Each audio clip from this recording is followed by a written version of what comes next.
అదుర్స్ cinema తర్వాత చాలా కాలం తర్వాత ఈరోజు మళ్ళీ లక్ష్మీనరసింహ ప్రొడక్షన్స్ బ్యానర్ మీద రవితేజ గారి హీరోగా వక్కంత వంశీ గారు కథతో విక్రమ్ సిరి గారి డైరెక్షన్లో నేను నల్లమలుపు బుజ్జి గారు కలిసి టచ్ చేసి చూడు అనే ఒక మాస్ ఎంటర్టైనర్ని ఈరోజు స్టార్ట్ చేయడం జరిగింది. ఈ సినిమా టోటల్ ఎంటర్టైనర్గా ఉంటుంది. అంటే అదుర్స్ తర్వాత చాలా కాలం తర్వాత తీస్తున్నాం కాబట్టి మేము కూడా దీన్ని ఒక మంచి ప్రెస్టేజ్ ప్రాజెక్ట్గా తీసుకున్నాం. దీన్ని వక్కంత వంశీ గారు కూడా మంచి కథ సమకూర్చారు. క్యారెక్టర్ కూడా రవితేజ గారు చాలా యాప్ట్గా సరిపోతుంది. ఇంత వర్క్ చేయడం ఎప్పుడు చాలా బాగుంటుంది. ఆల్రెడీ నేను కిక్ రాశాను, కిక్ 2 రెండు రాశాను. Most energetic hero.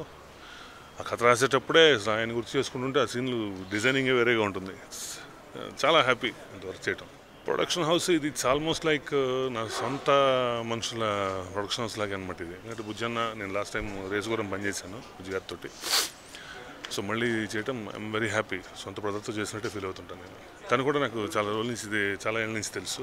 విక్కీ ఇప్పుడు నేను అయితే ఫస్ట్ సినిమా చేయడం కోసం ప్రిపేర్ అవుతున్నాను. He's also waiting since very long period and very creative person. చాలా డెఫినెట్గా చాలా పెద్ద సక్సెస్ అవుతాడు తను. I'm very happy that he's directing my film as his first movie. Definitely కథకి రిలేటెడ్గా ఉంటుంది and very aggressive character Ravi గారు యాజ్ యూజువల్.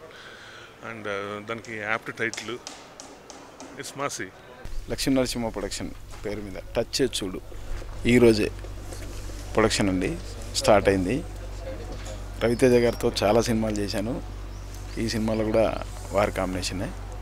వీళ్ళ సంస్థలు కూడా ముందు సినిమాలు చేశానండి.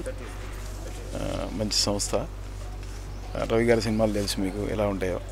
చాలా హ్యాపీగా కుటుంబం అంతా నవ్వుకోవడానికి, పిల్ల పాపలతో కలిసి చూడడానికి చాలా చక్కటి కుటుంబ కథా చిత్రం.